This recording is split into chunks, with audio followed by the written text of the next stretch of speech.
Assalamualaikum warahmatullahi wabarakatuh. Halo, sehat Mas Acip. Nah,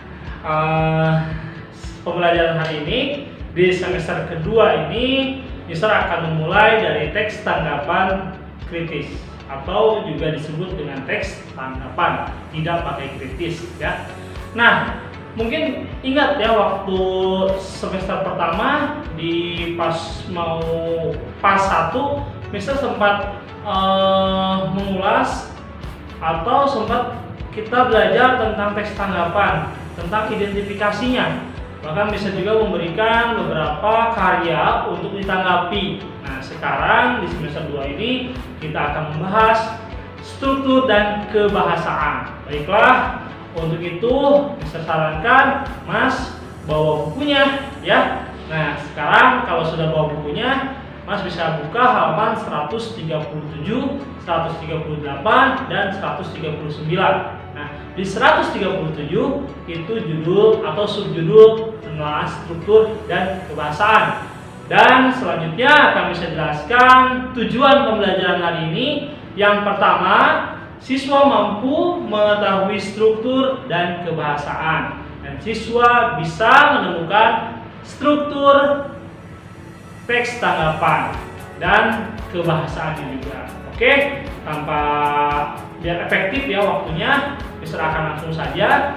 Untuk struktur teks tanggapan, yang pertama ada evaluasi, yang kedua ada deskripsi, dan yang ketiga ada penegasan ulang. Nah, berhubung teks tanggapan ini berupa non-fiksi, jadi sangat mudah sekali. Untuk evaluasi di sini adalah pernyataan umum. Nah, pernyataan umum biasanya ada di paragraf pertama, dan untuk deskripsi ini biasanya tergantung bagaimana penulis. Ada yang 2 paragraf, 3 paragraf, bahkan lebih. Yang jelas jarang 1 paragraf, karena deskripsi sendiri adalah bagian yang sangat terperinci. Ya, jadi untuk struktur yang nomor 2 ini, deskripsi, bisa lebih dari 2 paragraf. Nah, yang ketiga penegasan ulang, bisa disebut juga kesimpulan. Oke, kesimpulan di sini ya berarti menceritakan secara rinci bagian dari deskripsi tersebut. Sangat mudah kan? Yang pertama strukturnya evaluasi atau pernyataan umum. Yang kedua deskripsi. Deskripsi itu berupa bagian-bagian dari pernyataan umum tersebut, dan yang ketiga adalah penegasan ulang. Bagaimana si pembaca bisa memberikan kesimpulan sendiri seperti itu. Nah, biasanya di penegasan ulang ini ada berupa saran atau pesan, sehingga si pembaca pun bisa mengerti apa yang dimaksud dengan teks tersebut ya.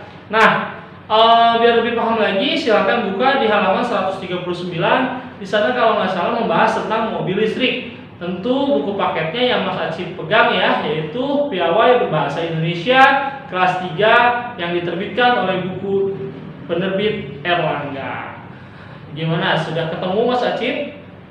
Oke, kalau sudah ketemu, di sana ada paragraf pertama, kedua, ketiga, keempat, kelima, dan keenam.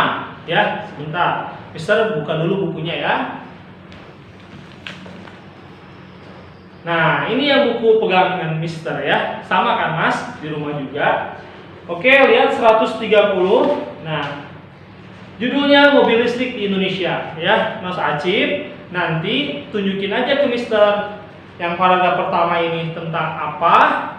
Lihat, paragraf pertama di sini apakah evaluasi atau deskripsi atau penegasan ulang dan seterusnya. Jadi Mas Acip ini baca dulu. Setelah baca, kemudian jangan lupa nanti fotoin aja paragraf pertama, tandain di sini ya di pinggirnya. Misalkan ini adalah evaluasi, tulis saja evaluasi.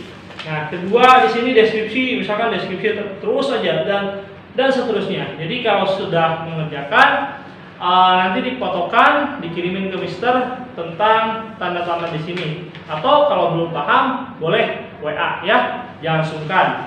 Nah, setelah itu Mas Acip jangan lupa kerjakan yang bagian B-nya. Bagian B ini gampang kok, tinggal pilih benar atau salah. Ya. Nah, setelah itu untuk pembelajaran selanjutnya, nah ini bagian F ya. Bagian F di sini Mas, Mister bacain dulu.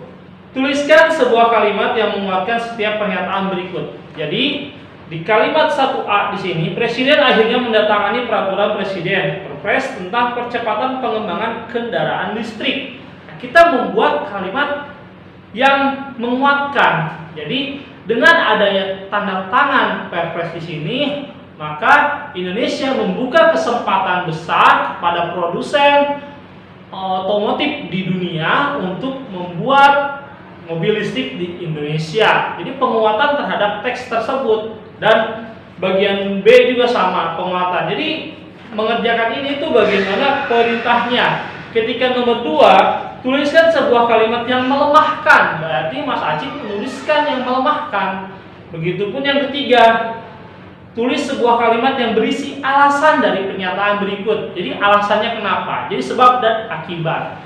Oke, kalau Mas Aji belum paham bisa hubungi Mister ya. Nah, untuk tes tanggapan di sini sangat mudah ya. Ingat, struktural itu sangat terperinci, tersusun. Jadi tidak tidak mungkin sekelas teks tanggapan acak-acakan strukturnya. Misalkan penegasan ulang yang pertama, deskripsi bagian, deskripsi yang kedua, yang terakhir. Jadi struktur di sini harus tersusun banget. Yang pertama evaluasi atau pernyataan umum, kedua deskripsi, ketiga penegasan ulang. Ya, sangat mudah untuk struktur. Tinggal bagaimana kita memahami paragrafnya. Oke. Untuk kalau ada pertanyaan silahkan di WA saja. Untuk pertemuan hari ini dicukupkan sekian. Kurang lebihnya mohon maaf ya. Assalamualaikum warahmatullahi wabarakatuh.